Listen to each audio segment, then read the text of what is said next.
சமய தர்சனம் சமயக் தர்சனம் சார். ஆரம்பிக்க.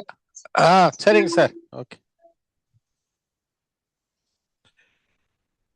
त्रैकाल्यं द्रव्यषट्कं नवपदसहितं जीवषट्कायलेश्याम् पञ्चान्ये चास्तिकाया व्रतसमितिगति ज्ञानचारित्रभेदाम् इत्येतन्मोक्षमूलं त्रिभुवनमहिते प्रोक्तमर्हद्भिरीशे प्रत्येति श्रद्धदाति स्पृशति च महिमान् यः स वै शुद्धदृष्टिः. சான்றோர்களே, கிரமபத்த பரியாயம் ஒவ்வொரு பொருளும் முறையாக எந்த முறையில் எந்த வரிசை கிரமப்படி அதனுடைய பரியாயங்கள் முக்கால பரியாயங்களும் எப்படி அது பரிணமிக்க வேண்டுமோ அம்முறையில்தான் ஒவ்வொரு பொருளும் பரிணமித்துக் கொண்டிருக்கின்றன. முறை மாறி எந்த ஒரு பொருளின் பரியாயமும் பரிணமிப்பதில்லை என்ற கருத்தை உள்ளடக்கிய இந்த கிரமபத்த பரியாயம் பல்வேறு ஆகம சான்றுகளோடு பொருளின் இந்த அசைக்க முடியாத இந்த இயல்பை ஆகமங்கள் எடுத்து சொல்லுகின்றன. இந்த அசைக்க முடியாத இந்த இயல்பையுடைய பொருளை உள்ளவாறு அறிதல் நம்புதல், அதற்கு பெயர்தான் நற்காட்சி நல்லறிவு. அவ்வாறு ஒழுகுதல் நல்லொழுக்கம் என்ற மும்மணியை பெற வேண்டும் என்றால் இந்த பொருளினுடைய இத்தகைய தன்மையை நாம் உணர்ந்தாக வேண்டும். அந்த அடிப்படையில்தான் பொருளினுடைய இந்த இயக்கத்தை, இந்த ஓட்டத்தை நாம் நம் விருப்பப்படி மாற்றி அமைக்கவோ திருத்தி அமைக்கவோ முன்பின் அதை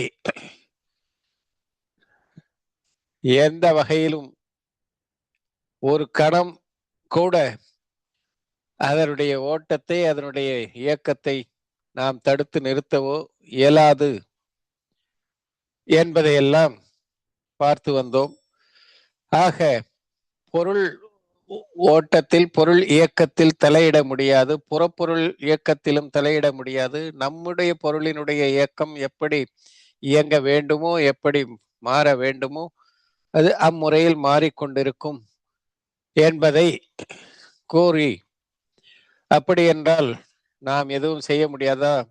அறிதல் பார்த்தலை கூட நம்மால் நம் விருப்பப்படி அறியும் பார்க்கும் எண்ணம் நமக்கு ஏற்படும் பொழுது அந்த எண்ணத்தை கூட நம்மால் ஈடேற்ற முடியாதா?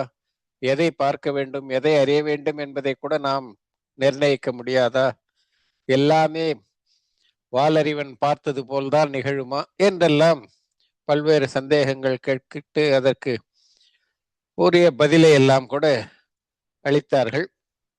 ஆக அறிதல் பார்த்தல் என்பது கூட அந்தந்த க்ஷயோபசம நிமித்தத்தின் அடிப்படையில் எந்த அளவுக்கு வினை கேடு தணிவு நிலையை அடையும் பொழுது அறிவு எந்த அளவுக்கு ஆற்றல் வெளிப்படுகிறதோ, எந்த பொருள் சார்ந்த கேடு தணிவு ஏற்படுகிறதோ அந்த பொருள் சார்ந்த க்ஷயோபசம ஞானம் அந்த பொருள் சார்ந்த அளவில்தான் செயல்படுமே தவிர நாம் அனைத்தையும் அறிய வேண்டும் என்றால் அனைத்தையும் அறிய இயலுமா என்றால் அது இயலாது என்பதை எல்லாமும் எடுத்து சொன்னார். ஆக இப்படி இந்த கிரமபத்த பரியாயம் பொருளினுடைய இயக்கத்தை மாற்றி அமைக்க முடியாது என்பதை மையமாக கொண்டு கருத்துக்கள் சொல்லப்படுகின்றன.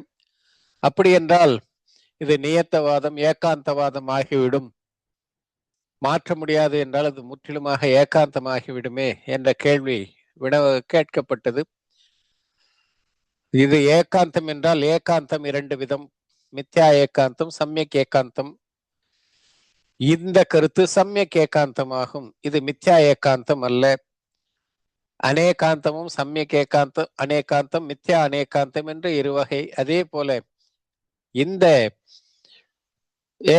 அநேகாந்தம் எப்படி இரு வகையாக சொல்லப்பட்டது, அதுபோல் ஏகாந்தமும் இரண்டு வகைப்படும். மித்யா ஏகாந்தம், சமயக் ஏகாந்தம். இந்த கிரமபத்த பரியாயம் என்பது சமயக் ஏகாந்தமாகும் என்பதையெல்லாம் எடுத்து சொல்லி,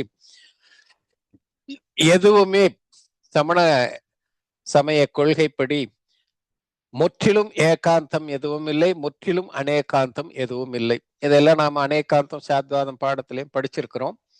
ஆகையினால் அநேகாந்தமும் அநேகாந்தமாகும். அநேகாந்தமும் முற்றிலும் அநேகாந்தம் என்றால் அதுவும் ஒரு ஏகாந்தமாகிவிடும் என்பதையெல்லாம் ஆச்சாரிய சம்பந்தபுத்திரர் சொன்ன கருத்தை எடுத்து சொன்னார்கள். அநேகாந்தோ அநேகாந்த பிரமாண நய சாதன. பிரமாண அடிப்படையிலே அநேகாந்தம், நய அடிப்படையிலே ஏகாந்தம். ஏகாந்தத்தால் உருவானதுதான் பல சமயக் ஏகாந்தங்கள் ஒன்று சேர்ந்ததுதான் அநேகாந்தம் என்றெல்லாம் பல்வேறு கருத்துக்களை நாம் பார்த்தோம். இப்போ அந்த அதே கருத்துக்களை வலியுறுத்தும் விதமாக இன்னும் சில எடுத்துக்காட்டுகள், உதாரணங்கள் இங்கே தரப்படுகின்றன. இதெல்லாம் கூட நாம் ஏற்கனவே அநேகாந்தம் சாத்வாதத்துல படித்த உதாரணங்கள் தான். ஆகியனால சும்மா ஒரு தடவை சொல்லிட்டு அப்படியே நாம அடுத்த இதுக்கு போகலாம். இங்கே கார்த்திகேயானு பிரேக்ஷாவில் ஜம்வத்து அனேயந்தம் ஏயந்தம் தம்பிஹோதி சவிபேக்கம் சுயனானேன ஏஹிய நிரவேக்கம் தீசதேனேவ என்று கார்த்திகேயனு பிரேக்ஷர் 261வது கதையில சொல்லியிருக்கார். ஜம்வத்து அனேயந்தம், எந்த பொருள் அநேகாந்தமாகவும் ஏயத்தும் ஏகாந்தமாகவும் ஹோதி இருக்கிறதோ அது சவிபேக்கம், நோக்கத்தோடு கூடியது, அதாவது அபேட்சையோடு கூடியது. அபேட்சை என்றால் அது அதற்கு ஒரு நோக்கு என்று உண்டு, ஒரு சார்புடையது, முற்றிலும் சார்பற்றது அல்ல. எந்தவித சார்பும் இல்லாமல் அந்த கருத்து அநேகாந்தம் ஏகாந்தம் என்று சொல்லப்படவில்லை. சுயஞானேன அநேயந்தம், சுதஞான அடிப்படையில் சொல்லப்படும் போது அது அநேகாந்தம். நயேகி, நய அடிப்படையிலே அதே கருத்து ஏகாந்தமாக அமையும். நிரவேக்கம் தீசதே நேவ, முற்றிலும் எந்தவித சார்பும் இல்லாமல், எந்தவித நோக்கும் இல்லாமல், முற்றிலும் இப்படித்தான் என்று அறுதிட்டு சொல்வது அது அதற்கு பெயர் ஏகாந்தம். அப்படி பொருளினுடைய தன்மை காணப்படுவதில்லை, காணப்படவில்லை என்று அங்க சொல்லியிருக்கார். இதெல்லாம் கூட நாம ஏற்கனவே படிச்சதுதான். அதே போல அநேகாந்தம் ஏகாந்தம் இரண்டுமே இருந்தால்தான், இரண்டும் சேர்ந்துதான் பொருளை அறிவதற்கு துணை நிற்கின்றன. அநேகாந்தம் மட்டுமே பொருளை நிர்ணயிப்பதில்லை, ஏகாந்தம் மட்டுமே பொருளினுடைய தன்மைகளை எடுத்து சொல்வதில்லை. இரண்டும் சேர்ந்ததுதான் பொருள் என்ற அடிப்படையிலே அநேகாந்தத்தை முற்றிலுமாக அநேகாந்தம் ஆகவே சொன்னால் ஏகாந்தமே அங்கு இல்லை என்றால் அது பொருந்தாது என்று சொல்லி, ஏகாந்தமும் சம்யக் ஏகாந்தம் பல சேர்ந்ததுதான் அநேகாந்தம். ஆகையினால் சம்யக் ஏகாந்தம் இல்லை என்று சொல்லி முற்றிலும் அநேகாந்தம் என்றால் கிளைகள் இல்லாத மரம் போல என்ற ஒரு உதாரணம். இதே நாம படிச்சிருக்கோம் ராஜவார்த்திகத்திலிருந்து.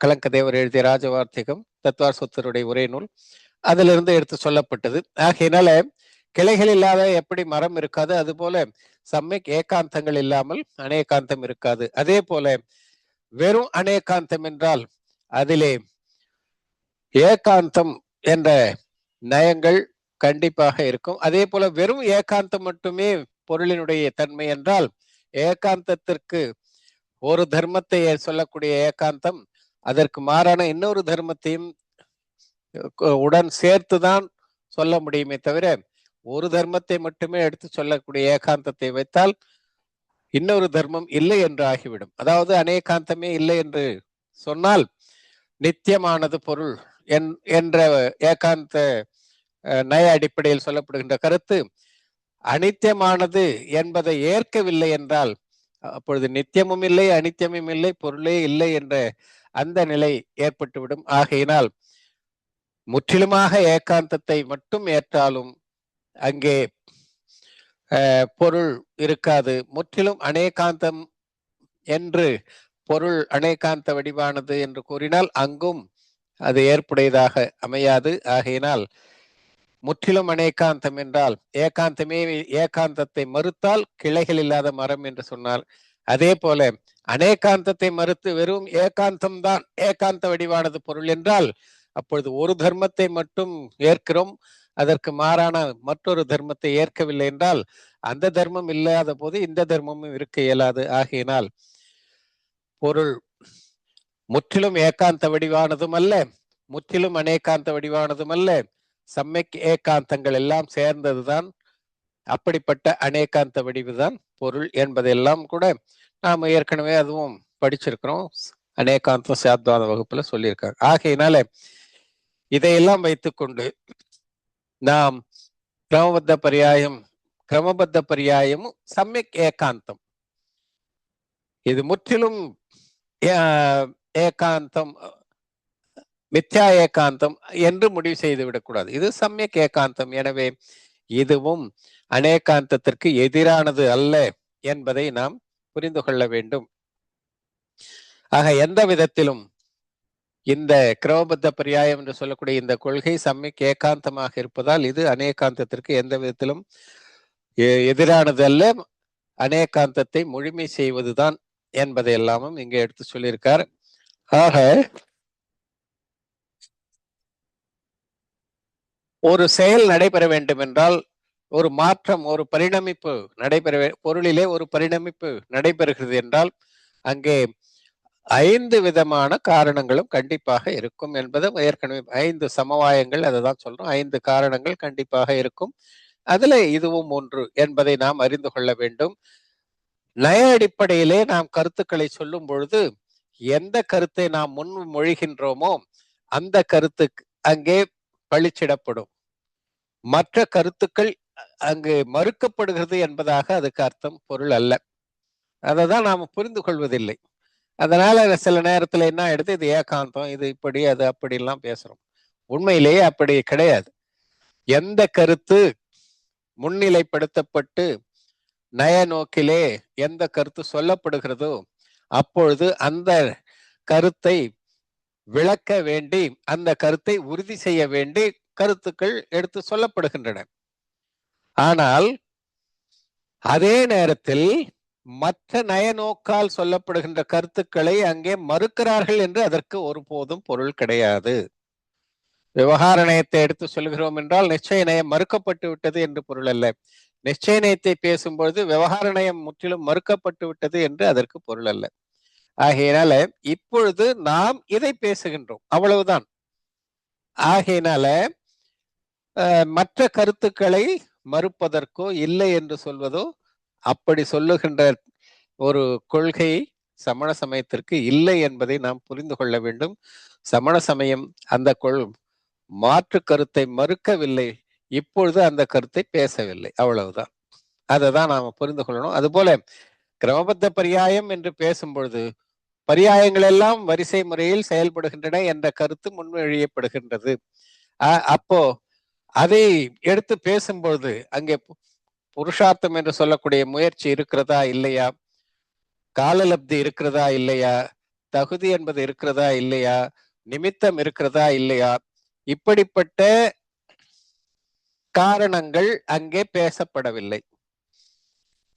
பேசப்படவில்லை என்பதற்காக அவையை மறுக்கப்பட்டு விட்டன என்பதாக பொருள் அல்ல என்பதை தான் இங்கே மீண்டும் மீண்டும் வலியுறுத்தி சொல்லுகின்றார். ஆகினால் நிறைய பேர் எல்லாம் எப்போ நடக்கணுமோ அப்படி நடக்கும், எப்படி நடக்கணுமோ அப்படிதான் நடக்கும், நாம ஒன்றும் பண்ண வேண்டியதில்லை அப்படி இவ்வாறு சிலர் கருதுகின்றார்களே, அது தவறு. கிரமபத்தர் பரியாய நோக்கில் பொருள்கள் இப்படித்தான் செயல்படும் என்பதை அறிந்து கொள்ள வேண்டுமே தவிர மற்ற காரணங்கள் பொருளிலே நடக்கக்கூடிய பரிணமிப்பிற்கு மற்ற காரணங்கள் இல்லை என்று இங்கு ஒருபோதும் கூறப்படவில்லை என்பதை ஆழமாக நாம் மனதில் இருத்திக் கொள்ள வேண்டும். அப்புறம் இங்கே ஒரு பொருளிலே ஒரு பரிணமிப்பு ஏற்படுகிறது என்றால் எப்பொழுது ஏற்பட வேண்டுமோ அப்பொழுதுதான் ஏற்படும், அதை முன்பின் மாற்றி அமைக்க முடியாது என்று கிரமபத்த பரியாய அடிப்படையிலே சொல்லும் பொழுது அங்கே காலத்தை மட்டும் சொல்லவில்லை. கிரமபத்த பரியாயம் வெறும் காலத்தை மட்டும் குறிக்கவில்லை. கிரமபத்த பரியாயம் திரவிய, கஷேத்திர, கால, பாவம், இந்த நான்கையுமே, நிமித்தம், இந்த ஐந்தையுமே தன்னகத்தே கொண்டதுதான். ஆகையினால எப்ப நடக்கணுமோ அப்பதான் நடக்கும், எந்த இடத்துல நடக்குமோ அந்த இடத்துலதான் நடக்கும், எந்த பொருள்ல நடக்கணுமோ அந்த பொருள்ல தான் நடக்கும், எந்த பாவத்தில் நடக்குமோ அந்த பாவத்துலதான் நடக்கும், எந்த நிமித்தத்தால் நடக்கணுமோ அந்த நிமித்தம். இது எல்லாமே உறுதி செய்யப்பட்டது. இது எல்லாமே ஒன்றாக ஒரு சேர நிகழ்ந்து கொண்டிருக்கக்கூடியது. இது காலத்தை மட்டும் இங்க எப்ப நடக்கணுமோ அப்பதான் நடக்கும்ன்றதை மட்டும் கிரமபத்த பரியாயம் சொல்லவில்லை. நாம காலத்தை மட்டும்தான் எடுத்துக்கிறோம். திரவிய, கஷேத்திர, பாவம், நிமித்தம் அதை பத்தி நமக்கு நாம கவலைப்படுவதில்லை. எந்த திரவியத்தில் நடக்கும் அப்படின்னாக்கா உயிர் பொருள்ல தான் வீடு பேரு அடையக்கூடியது உயிர் பொருள் தான். ஆகையினால உயிர் பொருள் தான் இருக்கும். கேவல ஞானம் உயிர் பொருள்ல தான் தோன்றும். இதுல யாருக்கும் எந்த பிரச்சனையும் வர்றதில்லை. ஜடப்பொருளுக்கு வருமானா அபய உயிருக்கு வருமா, அதெல்லாம் நான் கிளியரா இருக்கும். எந்த பொருளில் அப்படின்னா உயிர் பொருளில், எந்த இடத்தில் அப்படின்னா அதுலயும் நமக்கு எந்த வித கருத்து வேற்றுமையும் கிடையாது. எந்த இடத்துல நடக்கணுமோ சிகர்ஜியில தான் மோட்சம் போகணும்னா சிகர்ஜியில தான், அதுலயும் நமக்கு எந்த கருத்து வேறுபாடும் கிடையாது. எந்த இடத்தில், எந்த பாவத்தில் அப்படின்னும் போது எந்த பாவம் இருக்கும்போது மோட்சம் அடையணும் அந்த பாவத்துலதான் மோட்சம் அடையன்றதுலயே நமக்கு எந்த கருத்து வேறுபாடும் கிடையாது. எந்த நிமித்தத்தால் அப்படின்னாக்கா சம்யக் தரிசனம் ஏற்படணும், அதுக்கு யார் நிமித்தம், மோட்சம் அடையணும் அதுக்கு என்ன நிமித்தம், அதுலயே நமக்கு எந்த குழப்பமும் கிடையாது. ஆனா எப்பொழுது ஏற்படுமோ அப்பொழுதுதான் ஏற்படும் என்று சொல்லும் பொழுது மட்டும்தான் நமக்கு அப்படின்னா நம்ம முயற்சி தேவையில்லையா, புருஷார்த்தம் கிடையாதா என்ற சர்ச்சை அந்த இடத்தில் தான் வருகிறது. ஆனால் எப்பொழுது நடைபெறுமோ அப்பொழுதுதான் நடைபெறும் என்பது மட்டும் கிரமபத்தியாயம் சொல்லவில்லை. கிரமபத்த பரியாயம் எந்த திரவியத்தில் நடைபெற வேண்டுமோ அந்த திரவியத்தில் தான் நடைபெறும், எந்த இடத்தில் நடைபெற வேண்டுமோ அந்த இடத்தில் தான் நடைபெறும், எந்த காலத்தில் நடைபெற வேண்டுமோ அந்த காலத்தில் தான் நடைபெறும், எந்த நிமித்தத்தால் நடைபெற வேண்டுமோ அந்த நிமித்தத்தால் தான் நடைபெறும், எந்த பாவத்தால் நடைபெறும் அந்த பாவத்தால். ஐந்துமே கிரமபத்த. அதை எதையும் யாரும் மாற்ற முடியாது. இடத்தை மாற்ற முடியாது, பொருளை மாற்ற முடியாது, பாவத்தை மாற்ற முடியாது, நிமித்தத்தை மாற்ற முடியாது, காலத்தை மாற்ற முடியாது. இந்த நாளும் எப்படி மாற்ற முடியாதோ அதே போல்தான் காலமும் மாற்ற முடியாது. இத சொல்றதுதான் கிரமபத்த பரியாயம். அந்த நாளை மட்டும் யாரும் கொஸ்டின் பண்ற கேள்வி கேட்கறது இல்ல. ஆனா காலத்தை சொல்லும் பொழுது நான் இப்பொழுதே மோட்சம் போயிடணும், இன்னும் எதுக்கு காத்துக்கிட்டு இருக்கணும், நான் இப்பவே முயற்சி பண்ணி இந்த வேலையை முடிச்சிடணும், மோட்சம்ன்றது இல்ல மத்த வேலைகள்லாம் கூட எதுக்கு தள்ளி போடுவானே இன்னைக்கே முடிச்சிடு அப்படின்னு நினைக்கிறோம். நாம தள்ளி போடுறதோ நாம முடிக்கிறதோ இல்ல, முடியணும்னு இருந்தாதான் முடியும். காலமும் நிர்ணயிக்கப்பட்டது, இடமும் நிர்ணயிக்கப்பட்டது, பொருளும் நிர்ணயிக்கப்பட்டது, பாவமும் நிர்ணயிக்கப்பட்டது, நிமித்தமும் நிர்ணயிக்கப்பட்டது. இதை யாராவது மாத்த முடியுமா? இந்த நாளை யாராவது மாத்த முடியுமா? அதுதான் இங்க சொல்றார். ஆக எப்படி திரவியம், கஷேத்திரம், பாவம், நிமித்தம் நிர்ணயிக்கப்பட்டிருக்கிறதோ அதை மாற்ற முடியாதோ அதே போல்தான் காலமும் எந்த காலத்தில் அந்த செயல் நடைபெற வேண்டுமோ அந்த காலத்தில் தான் நடைபெறும், அதையும் முன்பின் நம்மால் மாற்றி அமைக்க முடியாது என்பதை இங்க எடுத்து சொல்லியிருக்கிறார். இங்க அவரே ஒரு உதாரணமும் கொடுத்திருக்கார். கேவல ஞானம், முழுதுணர் அறிவு என்ற ஒரு பரிணாமம், பரிணமிப்பு செயல். ஒரு உயிருக்கு கேவல ஞானம் தோன்றுதல், கேவல ஞானம் தோன்றுதல் என்ற அந்த ஒரு செயல் அல்லது அந்த ஒரு பரிணமிப்பு, அந்த ஒரு பரியாயம், அது எந்த பொருளில் ஏற்படும்? உயிர் பொருளில் தான் ஏற்படும். அதுவும் எந்த உயிர் பொருளில்? பவ்ய உயிர்கள், பவ்ய உயிராக இருந்தாதான், அபவினுக்கு ஏற்படாது. அதுவும் மனித பிறவியில் தான் ஏற்படும். இதுல யாருக்காவது சந்தேகம் இருக்கா? மனித பிறவியில் பவ்ய உயிராக இருக்கக்கூடிய உயிருக்கு உயிர் பொருள்ல தான் கேவல ஞானம் ஏற்படும். ஜட பொருள்ல, புத்கல பொருள்ல கிடையாது. இது பொருள் திரவியம். எந்த திரவியம்? பவ்ய உயிர் என்ற திரவியத்துக்கு தான், அதுவும் மனித பிறவில தான் கேவல ஞானம் ஏற்படும். இது திரவியம் சார்ந்தது. கஷேத்திரம் எந்த இடத்தில் என்றால், எந்த இடத்தில் கேவல ஞானம் ஏற்பட வேண்டுமோ அந்த இடத்தில் தான் ஏற்படும். 24 தீர்த்தங்கரர்களுக்கும் மரத்தடியிலே கேவல ஞானம் ஏற்பட்டிருக்கிறது. ஒவ்வொரு தீர்த்தங்கருக்கும் எந்தெந்த இடத்துல கேவல ஞானம் ஏற்பட்டது என்பதை பிரதமான யோகம் நமக்கு சொல்லுது. புராணம், ஸ்ரீ புராணம், மகா புராணம் எல்லாத்திலையும் வருது. ஆக 24 தீர்த்தங்கரர்களுக்கும் கேவல ஞானம் எந்த இடத்தில் நிகழ்ந்தது, எந்த மரத்தடியில், பஞ்ச கல்யாணத்துல கூட அந்த மரத்து பேரெல்லாம் சொல்றோம் இல்ல. ஆக இடமும் நிர்ணயிக்கப்பட்டது. யாராவது ஒரு தீர்த்தங்கரர் வேற இடத்துல போய் பண்ணியிருக்காரா? எந்த இடத்தில் கேவல ஞானம் நடைபெற வேண்டுமோ அந்த இடத்தில் தான் நடைபெறும் என்பதை ஆகமம் கூறியிருக்கிறது. அதற்கேற்பதான் நிகழ்ந்திருக்கிறது. ஆக இடத்தை பற்றியோ பொருளை பற்றியோ நமக்கு சந்தேகம் கிடையாது. அதுல எந்த மாற்று கருத்தும் கிடையாது. அங்க குழப்பம் இல்லை. அதே போல பாவம் எந்த பாவத்தால ஏற்படும்? க்ஷாயிக பாவத்தால் தான் ஏற்படும். யதாக்கியாத சாரித்திரம், சுக்ல தியானம், பரமசுக்ல தியானம் அல்லது க்ஷாயிக ஞானம், அந்த க்ஷாயிக பாவம் அதனாலதான் கேவல ஞானம் ஏற்படும். இது பாவ அடிப்படையில். இதுல யாருக்காவது மாற்று கருத்து இருக்க முடியுமா? இல்ல க்ஷயசமத்தால கூட கேவல ஞானம் ஆகும், ஔதைகத்தால கூட ஆகும் அப்படின்னு சொல்ல முடியுமா? முடியாது.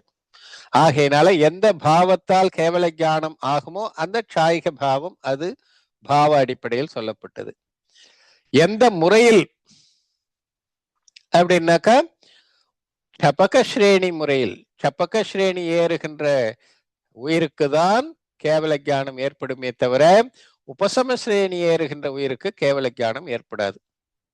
ஆக எந்த முறை என்பதும் நிரூபிக்கப்பட்ட ஒன்று. இந்த நிரூபிக்கப்பட்ட முறையை யாராவது மாற்றி அமைக்க முடியுமா? எந்த முறையில் கேவல ஞானம் தோன்ற வேண்டும், எந்த பாவத்தால் தோன்றும், எந்த உயிருக்கு தோன்றும், எந்த இடத்தில் தோன்றும், இதை யாராவது மாற்ற முடியுமா? அதே போல எந்த நிமித்தத்தால் கேவல ஞானம் தோன்றும் என்றால் ஞானாவரணிய வினையினுடைய அழிவால் கேவல ஞானம் தோன்றும். ஞானாவரணிய வினை, ஜட வினை அழிவு என்பது கேவல ஞானம் தோன்றுவதற்கு நிமித்த காரணம். உபாதானம் ஆன்மாதான். இதெல்லாம் உபாதான நிமித்தம்லாம் நாம படிச்சுட்டு வந்துட்டு இருக்கோம். ஆக இந்த நிமித்தத்தை யாராவது மறுக்க முடியுமா? கேவல ஞானாவரண வினை அல்லது ஞானாவரண வினையை முற்றிலும் அழிவதால் கேவல ஞானம் தோன்றுகிறது என்ற இந்த நிமித்தத்தை மாற்றி அமைக்க முடியுமா? அல்லது இதுக்கு வேற ஏதாவது ஆகமத்தில் எங்கேயாவது வேற ஏதாவது காரணம், நிமித்த காரணம் சொல்லி இருக்காங்களா? ஆக இதையெல்லாம் ஏற்கின்றோம். ஆனால் காலத்தை எந்த காலத்தில், எந்த இடத்தில், எந்த நேரத்தில் ஏற்பட வேண்டுமோ அந்த நேரத்தில் தான் ஏற்படும், அதற்கு முன்பாக ஏற்படாது என்று சொன்னால் மட்டும் அப்படின்னா நாம ஒன்றும் பண்ண வேண்டியது இல்லையா, நாம உட்கார்ந்துகிட்டே இருந்தா எல்லாம் நடக்குமா என்றெல்லாம் நமக்கு அந்த இடத்துல மட்டும்தான் ஒரு குழப்பமோ அல்லது சந்தேகமோ இருக்கிறது. இப்ப சொன்ன மீதி 4லும் ஏதாவது யாருக்காவது சந்தேகம் இருக்குமா? இருக்குதா? இருந்தா கேட்கலாம் கடைசியில கூட.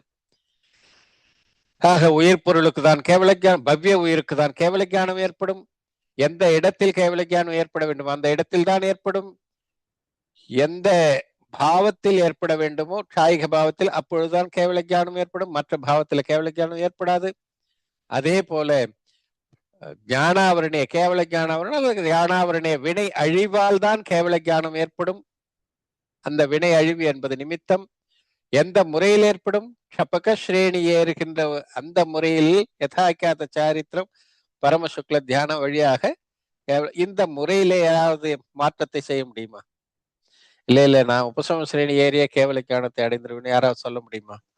இல்ல நான் இல்லறத்திலேயே இருந்துகிட்டு துணியெல்லாம் கட்டிக்கிட்டே நான் மோட்சம் போயிட முடியும்னு யாராவது சொல்ல முடியுமா?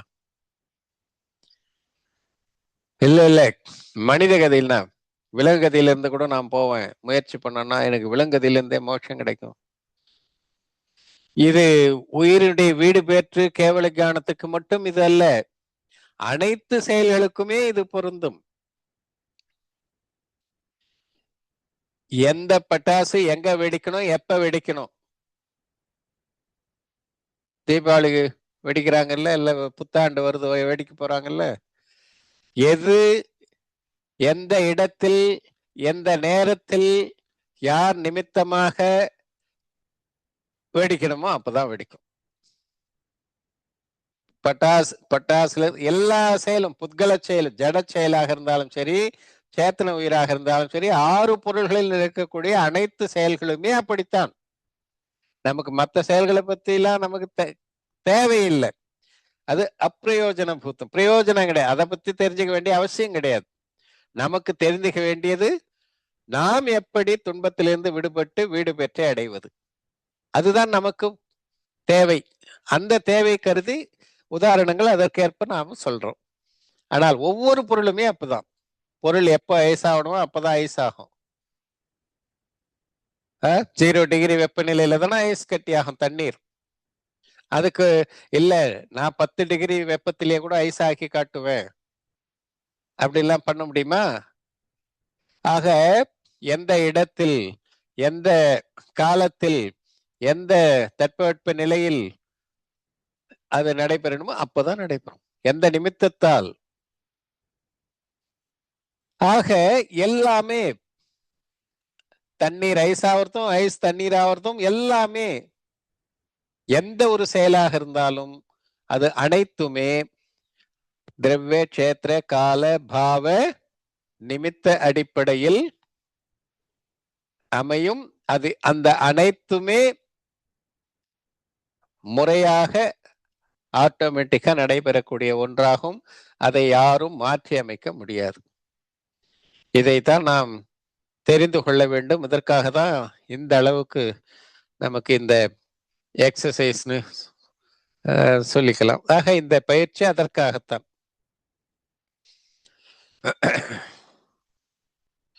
ஆகையினால் காலத்தில் மட்டும் நம்முடைய கவனம் செலுத்தி அதிலே ஒரு குழப்பமான ஒரு நிலையை ஏன் உருவாக்க வேண்டும்? மற்ற 4ம் தெளிவாக இருக்கிறது. அப்பொழுது காலமும் அப்படித்தான் என்பதை ஏற்பதிலே நமக்கு சங்கடம் வரக்கூடாது. ஆனால் என்ன பண்றது, இந்த உலகம் ரொம்ப வேகமா போகணும், உடனே சீக்கிரம் சீக்கிரம் சீக்கிரம் சீக்கிரம், எதுக்கு எடுத்தாலும் சீக்கிரம் முடிச்சணும் சீக்கிரம் முடிச்சணும். பஸ்ல இருந்து இறங்குறதுக்கும் சீக்கிரம், ஏறதுக்கும் சீக்கிரம், முண்டிடுச்சுன்னு எல்லாத்திலையும் வேகம் வேகம் வேகம்.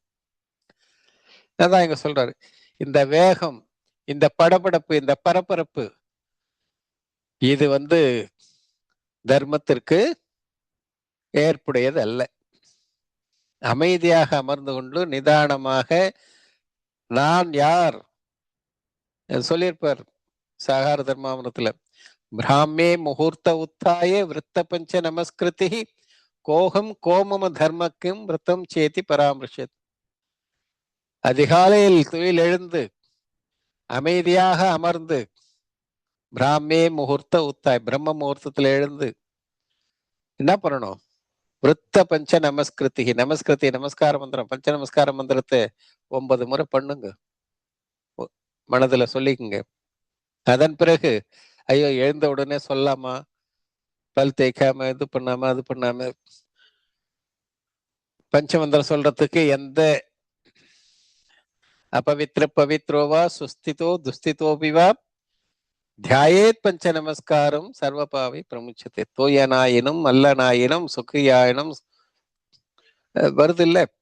அதனால எந்த நேரத்தில் உண்டாலும் பஞ்சமந்திரத்தை நாம் நினைக்கலாம், தியானிக்கலாம். மனசுல தியானிக்கிறதுக்கு ஒன்றும் சொல்ல, வாயால சத்தம் போட்டு சொல்லும் பொழுதுதான் வாயில அதெல்லாம் அந்த தூய்மை. மனதுல தியானிக்கிறதுக்கு எந்த நிலையிலும் தியானிக்கலாம். ஆக அது சொல்றார், விருத்த பஞ்ச நமஸ்கிருதி, நமஸ்கார மந்திரத்தை 9 முறை சொல்லுங்க. அதோடு நிறுத்தக்கூடாது. கோகம் கோமம தர்மஹ கிம் விரதம் ச இதி சிந்தை. நான் யார், நான் என்ன செய்ய வேண்டும், என்னுடைய செயல் என்ன, என்னால் என்ன செய்ய முடியும், இதை நீ சிந்திக்கணும். கோகம் கோமம தர்மஹா, என்னுடைய தர்மம் என்ன, விருத்தம் சேத்தி, நான் எதை பின்பற்ற வேண்டும், இதை இதை சிந்திக்கணும்ன்றார் காலங்காலையில. அதுதான் எங்கேயும் சொல்றார். இதை பற்றி நாம் சிந்திப்பதில்லை. வேகம் வேகம் வேகம் எழுந்து சட்டு புட்டு ஆச்சா ஆச்சா ஆச்சா, ஆபீஸ் போனோம், இது போனோம், அது போனோம், ஆச்சா, இப்படி ஓடிக்கிட்டே இருக்கிறோம், ஓடிக்கொண்டே இருக்கிறோம். இதற்கு எங்க முடிவு, எங்கே நம்முடைய இந்த ஓட்டம் நின்று நான் யார் என்பதை அறிவதற்கான நேரம் நமக்கு எப்போது கிடைக்கும் தெரியல. இப்படி கண்மூடித்தனமாக நாம் ஓடிக்கொண்டு வேகத்தை காட்டுகின்றோம் வாழ்க்கையிலே. ஆகையினால் இப்படிப்பட்ட கருத்துக்களை அமைதியாக அமர்ந்து சிந்திப்பதற்கே நமக்கு நேரம் கிடைப்பதில்லை. எதுவா இருந்தாலும் உடனே உடனே உடனே அடுத்து அடுத்து அடுத்து உடனே பண்ணினோம்னு சொல்றோம். அதான் இங்க சொல்றார், இந்த பொருள் சேர்ப்பதற்காகவும் உறவுகள் மற்றது எல்லாத்தையும் சேர்த்து வைக்கணும், அதை பண்ணணும், இதை பண்ணணும், வாழ்க்கையில அதை சாதிக்கணும், இதை எத்தையோ அதற்காக ஓடுறோம், கண்மூடித்தனமா ஓடுறோம். எப்படி எல்லாம் சொல்றார். நகர வாழ்க்கையை பார்த்தீங்கன்னா தெரியும். அங்கங்க நார்த் சந்திரல சிக்னல் இருக்கும், அங்க நாம போய் நிற்போம். சிக்னல் சிவப்பு விளக்கு எரியுது, ரெட் சிக்னல். இந்த சிவப்பு விளக்கு போகக்கூடாதுன்னு அர்த்தம். நாம என்ன பண்ணுவோம், பின்னாடி இருக்கிறோம்னா சந்து பந்துலா டூ வீலரா இருந்தா எப்படிலாம் பூந்துக்கு முன்ன போய் நிற்போம். ஏன்னா கிரீன் சிக்னல் விழுந்த உடனே அப்படியே கிளம்பி போயிடணும், அவ்வளவு வேகம். எவனா எங்கன்னா போயிட ஒரு ஆசிடுச்சுன்னா அவன் ஏதாவது சொன்னா கூட அதை பத்தி எல்லாம் கவலை இல்லை, போயிடணும், சீக்கிரம் சீக்கிரம் கடந்துடணும். அப்படி சில நேரத்துல என்ன ஆகும், முன்னாடி இருக்கிற வண்டியெல்லாம் போயிட்டே இருக்கும், நாம போற நேரத்துக்கு ரெட் சிக்னல் வந்துடும், ஆனாலும் ஓடிடணும். ரெட் சிக்னல் தான் கூட பரவாயில்ல, கண்ணு முடியணும். ஆக இப்படியெல்லாம் நாம நினைச்சிட்டு இருக்கிறோம். அங்க போலீஸ் காவலுக்கு நிற்கும், இங்கே போனா ஆபத்து, எதிரில் வர வண்டி சைட்ல வர வண்டி நம்ம மேல வந்து மோதலாம், அதனால ஆக்சிடென்ட் ஆகலாம், விபத்து ஏற்படலாம்,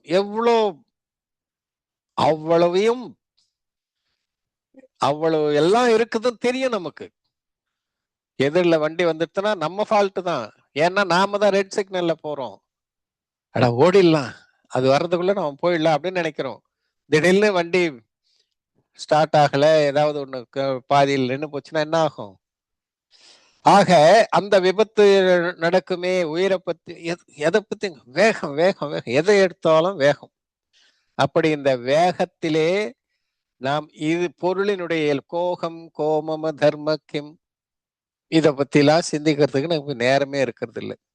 ஆக அந்த பொறுமையாக ஆகம கருத்துக்களை என்ன, நான் யார் என்பதை அறிவதற்கு நமக்கு நேரம் கிடையாது. ஆனால் உலகத்தை எல்லாம் அறியறதுக்கு நமக்கு நேரங்குது. அண்டோடு பக்கத்தோடு அது இது வேற எங்கெங்க என்னென்ன நடக்குது அதெல்லாம் அறிந்து கொள்வதற்கு நேரம் இருக்கிறது. அறியக்கூடிய நம்மை அறிபவனை அறிவதற்கு நேரம் கிடையாது. நன்மை நாம் அறிய நேரம் இல்லை. ஆகையினால்தான் இந்த கிரமபத்த பரியாயம் என்ற கருத்தை, இந்த ஆழமான கருத்தை முறையாக நம்மால் அறிந்து கொள்ள முடியாமல் மேலோட்டமாக பார்த்துட்டு இதுல ஒண்ணுமே எதுவும் எல்லாம் எப்ப அப்படிதான் அப்படின்னு சொல்லி நாமும் குழம்பி மற்றவர்களையும் குழப்பி விடுகின்றோம். ஆனால் இது அப்படிப்பட்ட ஒரு சாதாரண சித்தாந்தம் அல்ல. கொல்லாமை, வாய்மை, இது போன்ற அதுல கூட ஆழமான கருத்துக்கள் இருக்கு. அதை கூட நாம தெரிந்து கொள்ளாமல் உயிர் வதை இல்லாமல் இருக்கிறதுக்கு பேர் தான் கொல்லாமை. நம்மால எந்த உயிருக்கும் அதை இப்படிலாம் நாம மேலோட்டமான கருத்துக்களை தான் பேசிக்கிட்டு இருக்கோமே தவிர பொருளின் இயல்பு அடிப்படையில் எது கொல்லாமை, எது வாய்மை, எது கல்லாமை, இதை பற்றி நாம சிந்திக்கிறதே கிடையாது. பொருளின் இயல்பு அடிப்படையில் தான் நான் சமண நெறி, கொல்லாமை முதலானவற்றை எல்லாம் சொல்லி இருக்குது. நாம பொதுவாக உலகியலிலே பேசப்படுகின்ற கொல்லாமையோடு அப்படியே நின்றுடுறோம். அதுக்கு அந்த விவகார நோக்கிலே உலகியலே பேசப்படுது. எதையுமே பொருள் நோக்கிலே நாம் பார்ப்பதில்லை. அதற்கு காரணம் நாம் நம்மை அறிவதில் வேகத்தை காட்டாமல் புற சார்ந்து வேகமாக செயல்பட்டு கொண்டிருக்கின்றோம். அந்த புறச்சார்போடு நாம் வேகத்தை பயணிப்பதால் நம்மை பற்றி நம்மால் அறிய முடியாமல் போகிறது. ஆகையினால் உண்மையிலேயே இந்த பரபரப்பு, இந்த வேகம் எல்லாம் புறப்பொருளிலே காட்டாமல், பிறருக்காக வாழாமல் நமக்காக வாழ, நாம் யார் என்பதை அறிவதற்காக இதை பயன்படுத்தினோம் என்றால், இந்த கிரமபத்த பரியாயமாகட்டும் அல்லது மற்ற கொள்கைகளாகட்டும் எங்குமே நமக்கு எந்தவித குழப்பமும் ஏற்படாது. இது ஒரு நயநோக்கில் சொல்லப்படுகின்ற கருத்து. அதுவும் சம்யக் ஏகாந்த நயநோக்கு. அந்த நோக்கிலே சொல்லப்படுவதால் அதை அந்த நோக்கில் தான் நாம் எடுத்துக்கொள்ள வேண்டுமே தவிர, நம்முடைய மற்ற கருத்துக்களோடு ஒப்பிட்டு பார்த்து முறையாக அதை ஒப்பிட இயலாமல் மனம் போன போக்கிலே எப்படி வேண்டுமானாலும் ஒரு கருத்தை எடுத்து வாதம் செய்வது என்பது சரியல்ல என்பதை இங்கே நாம் புரிந்து கொள்ள வேண்டும். ஆக படித்தறிந்த சான்றோர்கள் கூட ஒரு சிலர் இதை ஆழமாக, நிதானமாக, பொறுமையாக இதை சிந்திக்காமல் இது ஏகாந்தம் அல்லது இது தலையில போட்டுக்கிறது தான்பா நடக்கும், விதி, இது தலை பாக்கியத்தை நியத்தவாதம், பாக்கியவாதம் அப்படி இப்படின்னு எதையோ சொல்லிட்டு இது ஏகாந்தம், இங்க புருஷார்த்தமே இல்லை அப்படின்னு சொல்லக்கூடியவங்க எல்லோருமே இருக்காங்க. அப்படி ஒரு சிலர் இருக்கிறார்கள் என்பதற்காக இங்கே கார்த்திகேயனு பிரேட்சையிலே சொல்லப்பட்ட, நாம ஏற்கனவே படிச்சுட்டு வந்தோம் இல்லை, அந்த காதைகள் எந்த ஜம்வத்து என்ற ஒரு காதை வரும். அந்த காதையில் சொல்லப்பட்ட கருத்தை அவர்கள் என்ன நினைக்கிறாங்கன்னாக்கா, இது வெறும்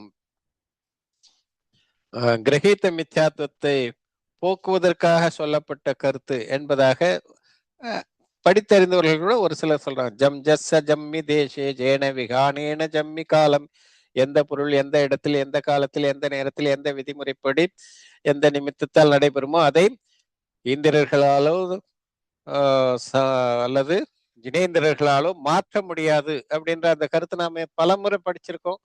ஆக இது எதற்காக சொன்னார்கள் என்றால், சிலர், அதாவது சில அறிஞர்கள் சொல்லக்கூடிய கருத்து, இது பொருள் எல்லா இடத்துக்கும் இதை எடுத்துக்கொள்ளக்கூடாது.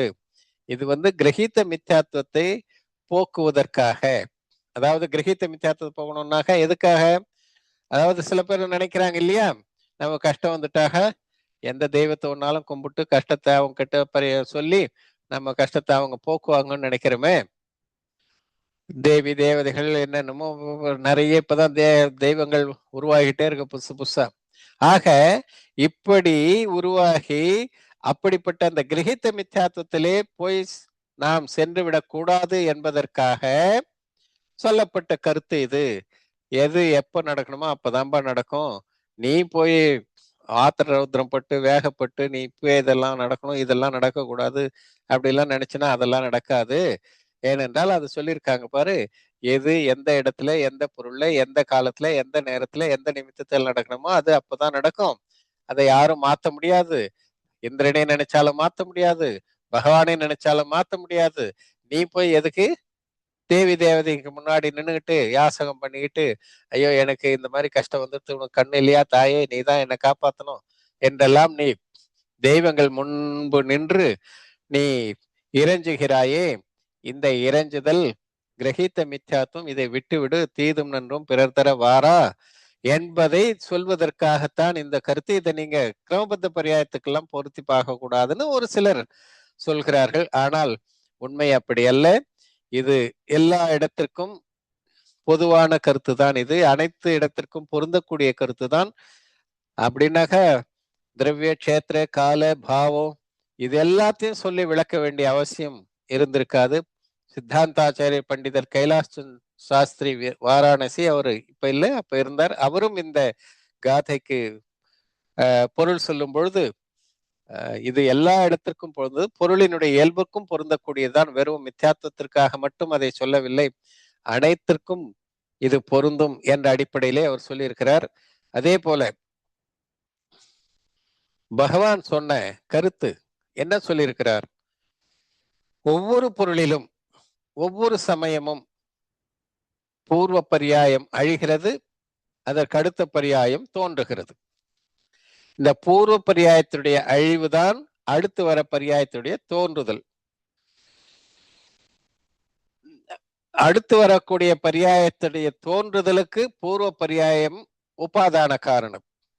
இதெல்லாம் நாம நிமித்த உபாதானத்துல படிச்சுட்டோம். க்ஷணிக உபாதானம், தத் சமயக்கு யோக்கியதா, அதெல்லாம் நாம படிச்சிருக்கோம். அந்த நேரத்தோடைய தகுதி எல்லாம் படிச்சிருக்கோம். ஆகையினால இது அதிகம் நாம போக வேண்டிய அவசியம் இருக்காது. ஆக பூர்வ பரியாயத்தினுடைய அழிவு அடுத்து வரக்கூடிய முந்தைய பரியாயத்தினுடைய அழிவு அடுத்து வரக்கூடிய பரியாயத்தினுடைய தோற்றமாகும். ஆக முந்தைய பரியாயம் பூர்வ பரியாயத்தினுடைய அழிவு அது உபாதான காரணம் அடுத்து வரக்கூடிய புதிய பரியாயத்துடைய தோன்றுதலுக்கு. புதிய பரியாயத்தினுடைய தோன்றுதலுக்கு முந்தைய பரியாயத்தினுடைய அழிவு உபாதான காரணம். இந்த தோன்றுதல், புதிய பரியாயம் தோன்றி இருத்தல், அது காரியம். இத நாம நிமித்த உபாதானத்தில் படிச்சிருக்கோம் ஏற்கனவே. இதையெல்லாம் பல இடங்கள்ல நம்ம தேவாகம் ஸ்தோத்திரம் அதுல இதெல்லாம் கூட வந்திருக்கு, அது படிச்சிருக்கிறோம். ஆகையினால இந்த பூர்வ பரியாயத்தினுடைய அழிவு என்பது அடுத்து வரக்கூடிய பரியாயத்துடைய தோன்றுதல் என்றால், இந்த பரியாயம் அழியும் போது எந்த பரியாயம் தோன்றும் என்பது நிர்ணயிக்கப்பட்ட ஒன்று. அதை யாராவது மாற்ற முடியுமா? மித்யாத்துவம் அழிகிறது என்றால் சம்யக்துவம் தோன்றும், அல்லது மித்யாத்துவம் அழிந்து மித்யாத்துவமாகவும் தோன்றலாம், சம்யக்துவம் அழிந்து சம்யக்துவமாகவும் தோன்றலாம். அடுத்து என்ன தோன்றும் என்பதை அதற்கு முந்தைய பரியாயமே நிர்ணயித்து விடுகிறது. ஆக இது ஒரு செயின், ஒரு கோர்வையாக நடக்கக்கூடிய ஒரு நிகழ்ச்சி. இதை முன்பின்னாக மாற்ற முடியாது என்பதற்கான பல்வேறு ஆகம சான்றுகளை நாம் ஏற்கனவே படிச்சிருக்கோம். அதை இங்கேயும் சொல்லி அந்த கருத்தை தெளிவுபடுத்துகிறார். இங்க ஒரு சிலர் எவ்வளவுதான் சொன்னாலும் அப்படின்னா புருஷார்த்தம் என்ன ஆகுறது, முயற்சி என்ன ஆகுறது என்ற கருத்தை மீண்டும் மீண்டும் அவங்க அது அதாவது எது எப்ப நடக்கும் அப்பதான் நடக்கும் அப்படின்னாக்கா அந்த இந்த கருத்து இந்த காலமும் கிரமபத்தம், திரவிய கஷேத்திர பாவம் நிமித்தம் எப்படி கிரமபத்தமாக முறையாக எப்பொழுது நடைபெற வேண்டுமோ அப்பொழுதுதான் நடக்கும். அதே போலதான் காலம் என்பதை ஏற்க இயலாத சிலர் மனசுல நினைக்கிறாங்க. இது என்னது அப்படின்னா நாம ஒன்றும் பண்ண முடியாதா அப்படி இப்படின்ற எண்ணம் பலருக்கும் இருந்து கொண்டே இருக்கிறது. உண்மையிலேயே இவர்கள் புறம் சார்ந்தே நம்முடைய சிந்தனை எப்பவும் இருக்கு. புறப்பொருளிலே என்னென்ன மாற்றங்களை பண்ண முடியுமோ அதே போல நம்மிடமும் மாற்றங்களை பண்ணணும் அப்படின்லாம் நினைக்கிறாங்க. உண்மையிலேயே புறப்பொருளையே நம்ம எந்த வித மாற்றத்தையும் பண்ண முடியாது. நம்மிடமும் நம்முடைய அந்த முக்கால இயக்கம், அந்த ஓட்டம், அதிலும் எந்தவித மாற்றத்தையும் செய்ய முடியாது என்பதை உணர வைப்பதற்காகத்தான் இந்த கொள்கையை எடுத்து சொல்லுகின்றோம். ஆகையினால எந்த பொருள், எந்த இடத்தில், எந்த பண்பால், எந்த நிமித்தத்தால், எந்த காலத்தில் எப்படி நடைபெறுமோ அப்படித்தான் அந்த பொருள் பரிணமிக்கும், அந்த பொருளிலே நிகழ்வு ஏற்படும், அந்த பொருளினுடைய பரியாயம் இருக்குமே தவிர அதை யாராலும் மாற்ற முடியாது. ஆகையினால் என்னுடைய இந்த கஷ்டம், இப்ப நான் கஷ்டப்படுறேன், இந்த கஷ்டத்தை உடனே நீதான் தீர்த்து வைக்கணும், உனக்கு நான் என்ன ஒன்னாலும் பண்றேன் தங்கத்தால, அங்கே இப்படிலாம் எங்கெங்கயோ போய் நின்று கொண்டு எதை கிட்டோ கேட்பது. அதாவது இந்த சௌதர்மேந்திரனால முடியாது, ஜினேந்திர பகவானால முடியாது, வெந்திரதேவர்கள் பண்ணிடுவாங்க நமக்கு அப்படின்னு நினைக்கிறது அது எந்த அளவுக்கு அறியாமை என்பதையெல்லாம் இங்கே எடுத்து காட்டியிருக்கிறார். ஆகையினால இந்த கிரமபத்த பரியாயத்தை நாம் உள்வாங்கி கொண்டோம் என்றால் நமக்கு வீண் கவலை, வீணான முயற்சி, அந்த கவலை போக்குவதற்கான வீண் முயற்சி இதெல்லாம் இல்லாமல் அமைதியாக சாந்தமாக நம்முடைய வாழ்க்கையை நாம் நடத்த முடியும். அதே நேரத்தில் இங்கே புருஷார்த்தம் உண்டா இல்லையா என்ற கேள்வியும் ஒன்று இருக்கிறது. அந்த கேள்வியோடு இந்த கார்த்திகேய அனுப்பிரேட்சை சார்ந்த அந்த காதை இருக்கிறது, அது வெறும் கிரகித்த மித்யாத்திற்கு மட்டும்தான் பொருந்தும், பொருளின் இயல்புக்கு பொருந்தாது அப்படின்னு சொல்றாங்களே, அவர்களை நோக்கி சில கேள்விகளை கேட்டிருக்காரு. கிரகித்த மித்யாத்தத்தை மட்டும்தான் அது போக்கும், அதற்காக தான் சொல்லியிருக்காங்க அப்படின்னாக்கா, அந்த மித்யாத்வம் என்பது பொய்யான, அதாவது பொருளுக்கு இயல்பா பொருளின் இயல்புக்கு மாறான ஒன்றை எடுத்துக்கொண்டு அதை வைத்து, அதாவது அசத்தியம் இல்லாத ஒன்றை வைத்துக் கொண்டு இல்லாததை சார்ந்து நின்று மித்யாத்துவத்தை போக்க முடியுமா என்றால் அதுவும் கிடையாது. இருக்கக்கூடிய பொருளை சார்ந்தது எது உண்மை பொருளும் மெய்ப்பொருளும், அந்த மெய்ப்பொருளை சார்ந்தால்தான் கிரகித்த மித்யாத்துவம் போகும். மெய்ப்பொருளை அறியாமல் இதெல்லாம் கும்பிடக்கூடாது, இதெல்லாம் ஒன்றும் கொடுக்காது அப்படின்னு சொல்லிட்டா உடனே நமக்கு சமயக்தம் வந்துருமா என்றால் வராது. மித்யாத்துவம் போயிடுமா? போகாது. இதை கும்பிடக்கூடாதுன்னு நாம் எத்தனையோ பேர் அவங்க சமயத்தை சார்ந்தவர் அவர்கள் கடவுளை தான் கும்பிடணும், மற்றவதை கும்பிடக்கூடாதுன்னு எல்லாரும் சொல்றாங்க. கிறிஸ்துவர்கள், முகமது எல்லாருக்கும் அப்படித்தான், மற்றவங்களாம் அது போல. அதனால நாம் நம்முடைய சமயம் சார்ந்த கடவுளரை கும்பிட்டா நாம சமயத்து வந்துடுது அப்படின்ற அர்த்தம் கிடையாது. மெய்ப்பொருள் சார்ந்து செயல்படணும். மெய்ப்பொருள் சார்ந்து செயல்படும் பொழுதுதான் கிரகித்த மித்யாத்துவம் போவோம், அக்கிரகித்த மித்யாத்துவம் போவோம். அப்ப மெய்ப்பொருளை சார்ந்து நாம் செயல்பட வேண்டும் என்றால், அப்போ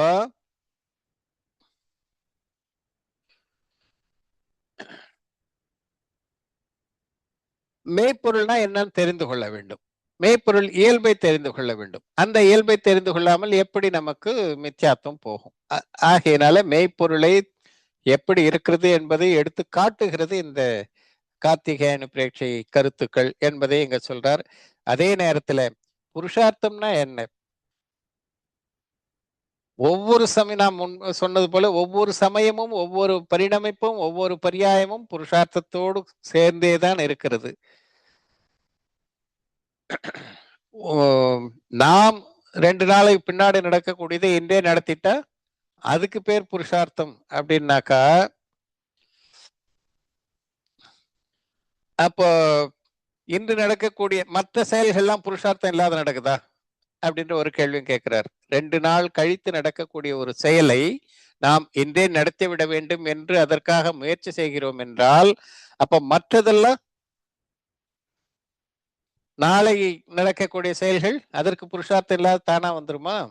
2 நாள் கழிச்சு நடக்கக்கூடியது இன்னைக்கு செய்யணும்னு நினைக்கிறோம், முயற்சி, அதுக்கு பேர் முயற்சின்றோம். அப்ப மற்ற செயல்கள்லாம் முயற்சி இல்லாம நடக்குதுன்னு அர்த்தமா?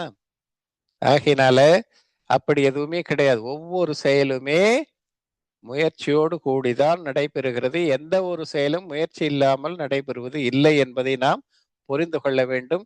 எனவே அந்த அடிப்படையில் தான் இந்த கார்த்திகேய அனுப்பிரேட்சையில் சொல்லப்பட்ட கருத்துக்களும் அந்த அடிப்படையில் தான் சொல்லப்பட்டது. அதே நேரத்தில் இப்படி நாம் எடுத்துக்கொள்வதால் இங்கே புருஷார்த்தம் இல்லை, முயற்சி தேவையில்லை, நாம் எப்படி ஒன்னாலும் இருக்கலாம் என்ற கருத்து ஒருபோதும் இங்கு சொல்லப்படவில்லை.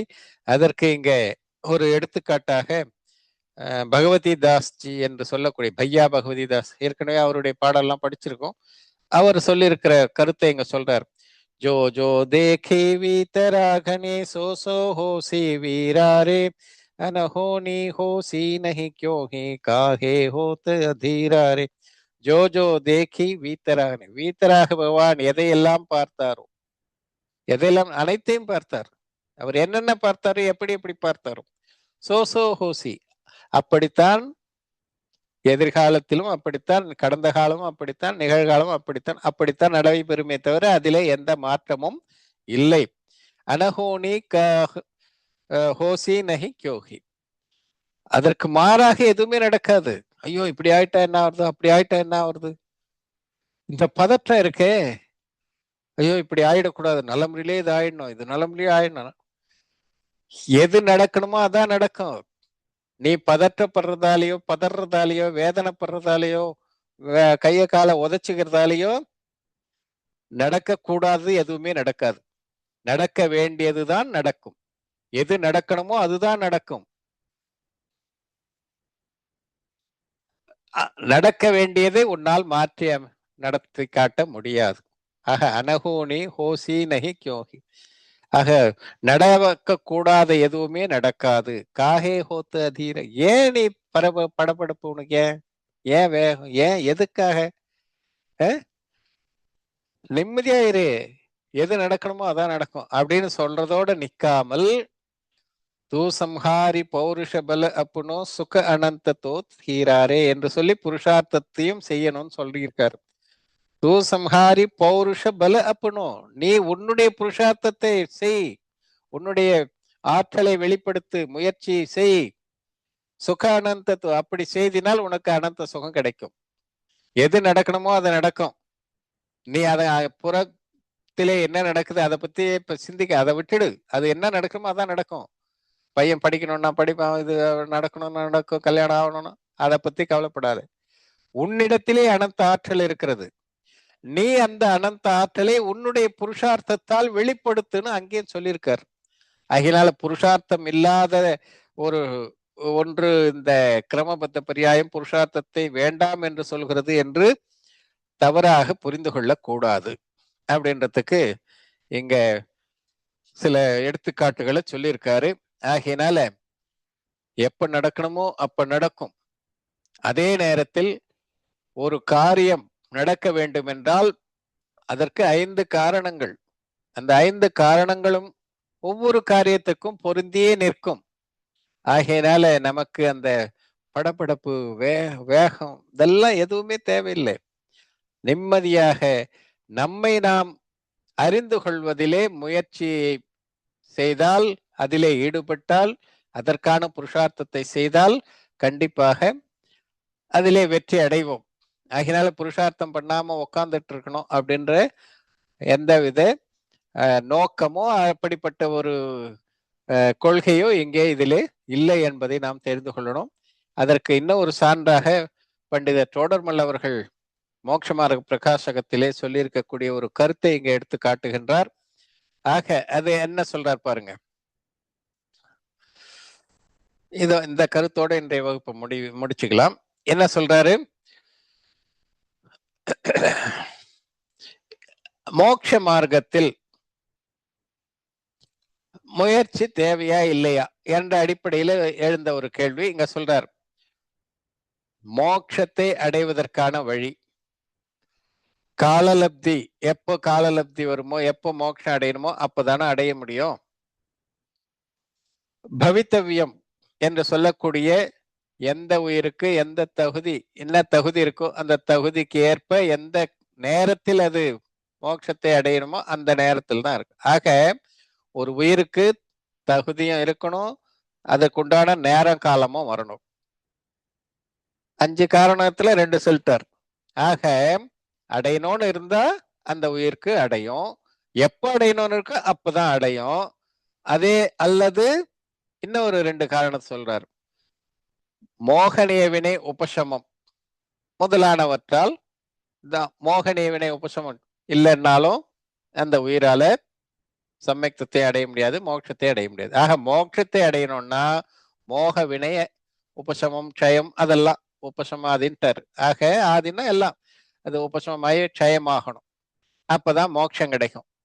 அது வினை சார்ந்த நோக்கில். அப்புறம் எப்ப அடையணுமோ அப்பதான் அடையும். எது அடையுமோ, எதுக்கு அந்த தகுதி அடையணும்ன்ற தகுதி அதுதான் அடையும்.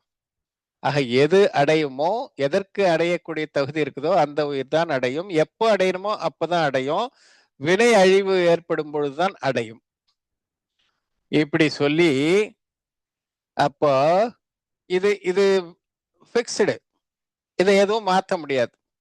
இதுதான் கிரமபத்த பரியாயத்துல நாம சொல்றோமே, அந்த அந்த நோக்கில தான் இந்த கேள்வி கேட்கிறாங்க.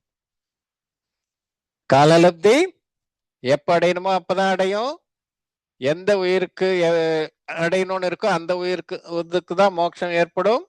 அதே அல்லது மோகனிய வினை முதலானவை அழிவதால் தான் ஏற்படும்.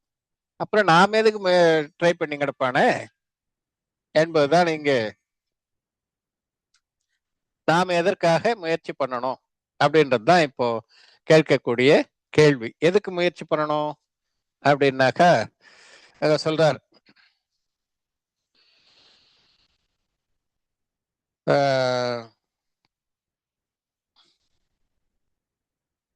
இந்த 2 காரணங்கள், அதாவது காலலப்தி, பவித்தவ்யம் மற்றும் வினை முதலானவை உபசமம், இதுதான் காரணம்னா எதுக்குங்க வேஸ்டா உங்க டைம் வேஸ்ட் பண்றீங்க? எங்களுக்கு எதுக்கு உபதேசம் பண்ணி கிடைக்கிறீங்க? எங்களுக்கு எப்போ வரணும், எப்போ மோட்சம் அடையணும் அப்ப அடைய போறோம்.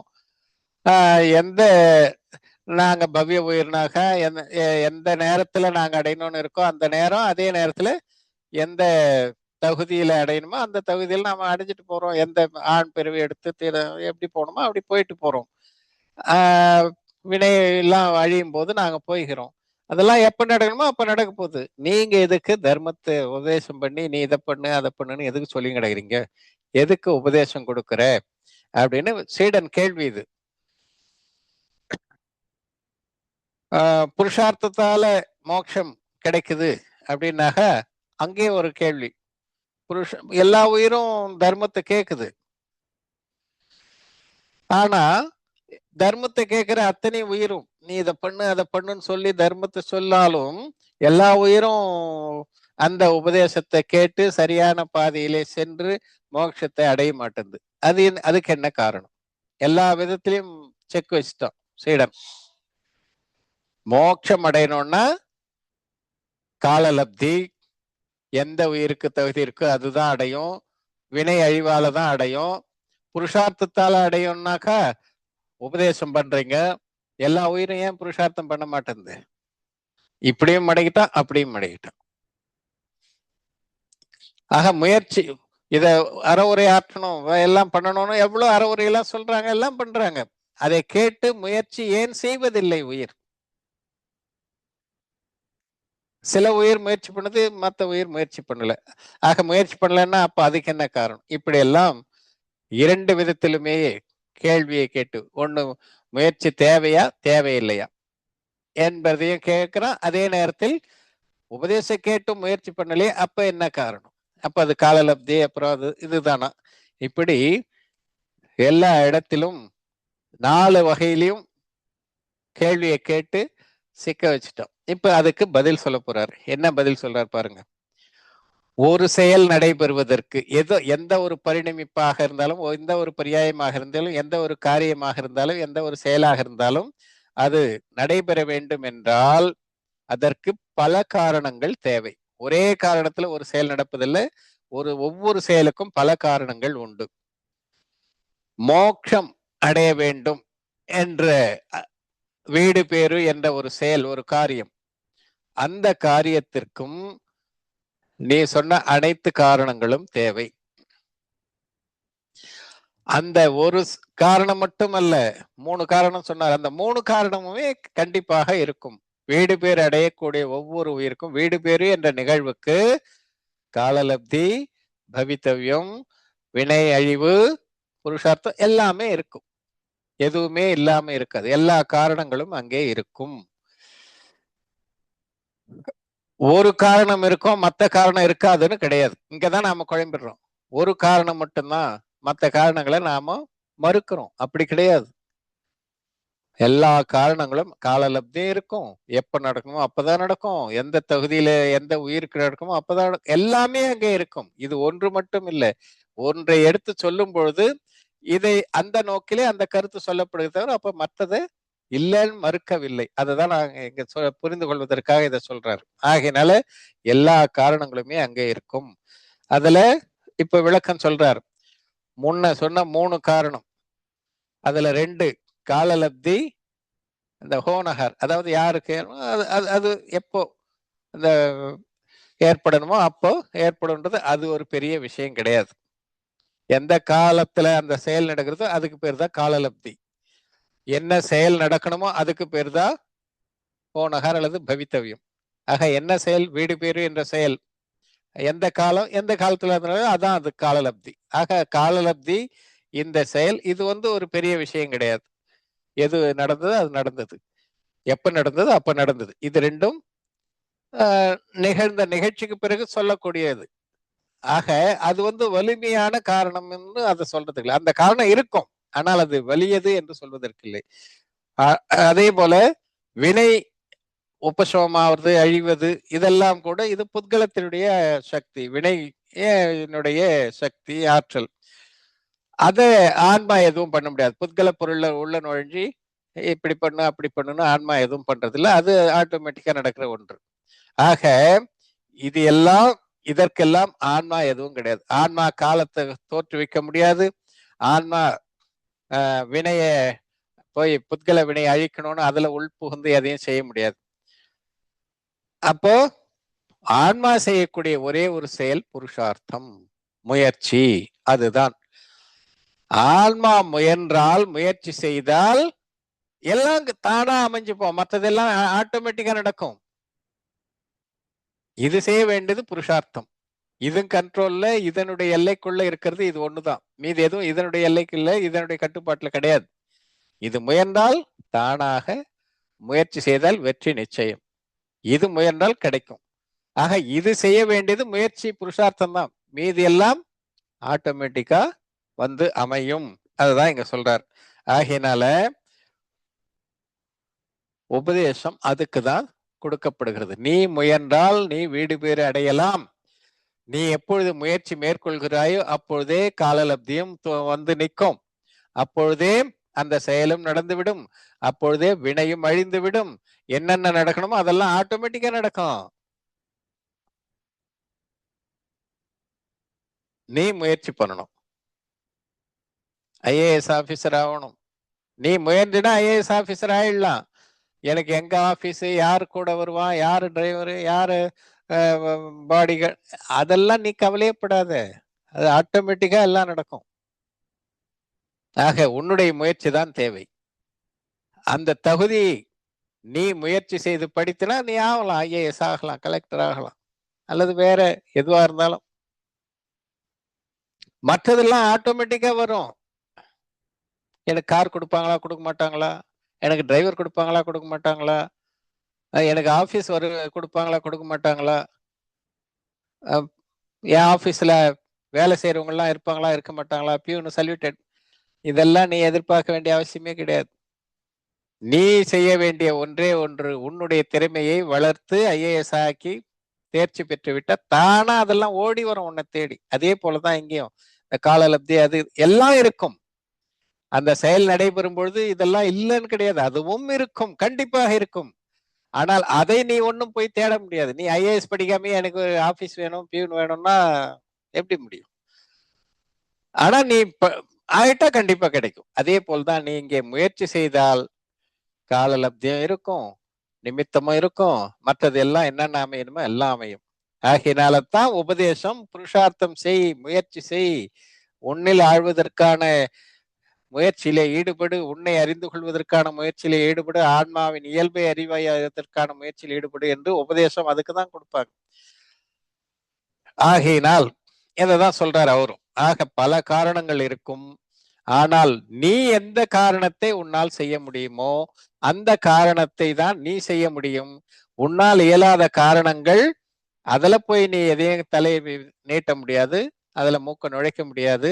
ஆனால் நீ செய்யக்கூடிய காரண செயல் இருக்கிறது, காரணம், அதாவது புருஷார்த்தம் என்ற செயல் காரணம். அந்த செயல், அந்த காரணத்தை நீ செய்தால், புருஷார்த்தத்தை செய்தால் மற்றது தானாக தேடி வரும். மற்றதை நோக்கி சென்றால் செயல் நடைபெறாது. அது உன் கண்ட்ரோல்ல கிடையாது, உன்னுடைய ஆதிக்கத்துல கிடையாது. அதுதான் இங்க சொல்றார். ஆகையினால இன்னொன்னு சொல்றார். மோட்சத்திற்கு என்ன வழி என்பதை ஆகமம் சொல்லி இருக்கிறது. அந்த வழியில் சென்றால் கண்டிப்பாக நீ மோட்சத்தை அடைவாய். அதற்கு ஒரே வழி புருஷார்த்தம். ஆக புருஷார்த்தத்தை மேற்கொண்டு, முயற்சி மேற்கொண்டு பகவான் அருளிய அந்த பாதையிலே, அதே வழியிலே சென்றால் கண்டிப்பாக மோட்சத்தை அடைவார். அந்த புருஷார்த்தத்தை விட்டுட்டு வேற எனக்கு காலலப்தி வரணும், எனக்கு ஹோனகாரம் இருக்கணும், வினை அழியணும், அதற்கான முயற்சியில ஈடுபட்டால் அது உன்னுடைய காரியத்திலே வெற்றி என்பது கிடைக்குமா அப்படின்னா, அதை நோக்கி பயணித்தினா, உன்னுடைய புருஷார்த்தத்தை விட்டு விட்டு அதை நோக்கி பயணித்தால் காரியம் சக்சஸ் ஆகும் சொல்ல முடியாது. அதுதான், அது எனக்கு ஆபீஸ் வேணும், பியூன் வேணும், அலுவலர்கள் வேணும் அப்படின்னு சொல்லிட்டு நீ படிக்காதே, ஐஏஎஸ் படிக்காம இருந்தா எப்படி? நீ படிச்சுனா எல்லாம் ரெடி பண்ணி தரேன்னு சொல்லுவாங்க. படிக்காமயே எனக்கு வேணும் வேணும்னு அதை பார்த்திலாம் அது மாதிரிதான் இது. ஆகையினால ஒரு காரியத்திற்கு முக்கிய காரணம் எது என்றால், முக்கிய காரணம் மட்டுமல்ல, எது நம்மால் செய்ய முடியும் என்றால் புருஷார்த்தத்தை தான் செய்ய முடியும். மற்ற பொருளினுடைய இயல்பை மாற்றுவதோ காலத்தை மாற்றுவதோ அதெல்லாம் நம்முடைய நமக்கு வயப்பட்டது அல்ல. 4 நாள் பொறுத்து நடக்க வேண்டியதை இன்றே நடத்தி காட்டணும்னா அது முடியாது. ஆனால் முறையாக நடத்தி காட்டலாம். எது எப்பொழுது நடக்குமோ அதை அறிந்து அதற்கேற்ப செயல்பட வேண்டும். ஆகையினால முயற்சி மட்டும்தான். அந்த 4 நாட்களில் நடக்கக்கூடியகளை 5வது நாளுக்காக தள்ளி போடக்கூடாது. அதே நேரத்தில் எந்த காரியம் எப்பொழுது நடக்குமோ அப்பொழுதுதான் நடக்கும். அதை தள்ளி போடவும் முடியாது, முன்பாகவும் பண்ண முடியாது என்பதையெல்லாம் அறிந்திருக்க வேண்டும். அர்த்த புத்கல ஒரு சமயக் திருஷ்டி சமயத்துவம் அடைந்த பிறகு அர்த்த புத்கல பராவர்த்தன காலத்துக்குள்ளாக அவன் முக்தி அடைவான்னு ஆகமம் சொல்லுது. இல்ல நான் தள்ளி போடுவேன், அர்த்த புத்கல பராவர்த்தன காலத்துக்கு அப்புறம் தான் நான் மோட்சம் போவேன் அப்படின்னு யாராவது சொல்ல முடியுமா? முடியாது. அந்த ஜீவன் அர்த்த புத்கல பராவர்த்தத்துக்குள்ளாக கண்டிப்பாக புருஷார்த்தத்தை செய்யும், முறையாக பகவான் அருளிய பாதையிலே பயணித்து மோட்சத்தை அடையும். அதை யாரும் தள்ளியும் போட முடியாது, முன்னாடியும் பண்ண முடியாது. ஆக இப்படி இந்த 5 சமவாயங்களாகட்டும், இங்கே சொல்லப்பட்ட காரணங்களாகட்டும், காலலப்தி, வினை அழிவு, இது போன்ற காரணங்களாகட்டும், இதெல்லாம் நம்முடைய கையில் இல்லை. நம்முடைய கையில் இருப்பது நாம் செய்ய முடிந்தது ஒன்றே ஒன்று, புருஷார்த்தம், முயற்சி, ஆன்மாவில் ஆழ்தல். அதுதான் நாம் செய்ய முடியும். அதற்காக தான் அறவுரை. அந்த அறவுரையை கேட்டு அந்த முயற்சியில் நாம் ஈடுபட்டால் மற்ற காரணங்கள் தாமாக அமையும். எனவே இங்கே பொருளின் இயல்பு எப்படி, தீதும் நன்றும் பிறதர வாரா என்பதை எல்லாம் எடுத்து காட்டுவதற்காகவும், எப்பொழுது எந்த நிகழ்வு நடைபெறும், பொருளினுடைய இயல்பு என்ன என்பதையெல்லாம் எடுத்து காட்டுவதற்காக இந்த கிரமபத்த பரியாயத்தை சொன்னாலும், இங்கே புருஷார்த்தம் செய்யாதே, முயற்சி செய்யாமல் நீ சோம்பேறியாக உட்கார்ந்திரு என்பதற்காக அல்ல. முயற்சி ஒன்றுதான் உன்னால் செய்ய முடியும். இயக்கத்தை மாற்ற முடியாது, பரிணமிப்பை, பொருளின் பரிணமிப்பை மாற்ற முடியாது என்பதை எடுத்துக்காட்டி நீ செய்ய வேண்டியது முயற்சி மட்டுமே.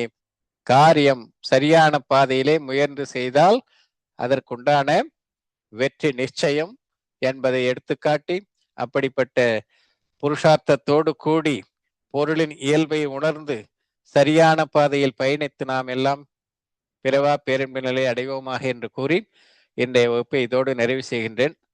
யாருக்குன்னா சந்தேகம் இருந்தா கேட்கலாம்.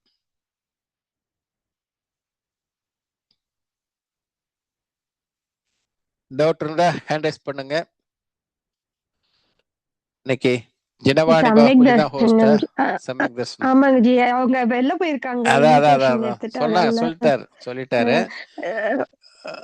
மைக் ஆன்ல தான் இருக்கு. யாருக்காவது டவுட் இருந்தா அப்படியே ஆன் பண்ணி கேட்கலாம்.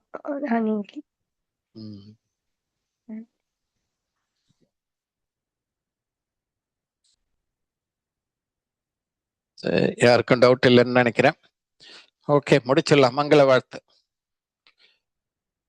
திங்கள் மும்மாறி பெய்க, திருவரம் வளர்க செங்கோல், நன்கினி தரசனாள்க நாடெல்லாம் விளைக, மற்றும் எங்குள அறத்தினோரும் இனிதூழி வாழ்க எங்கள் புங்கவன் பயந்த நன்னூல் புகழொடு பொலிகமிக்கே.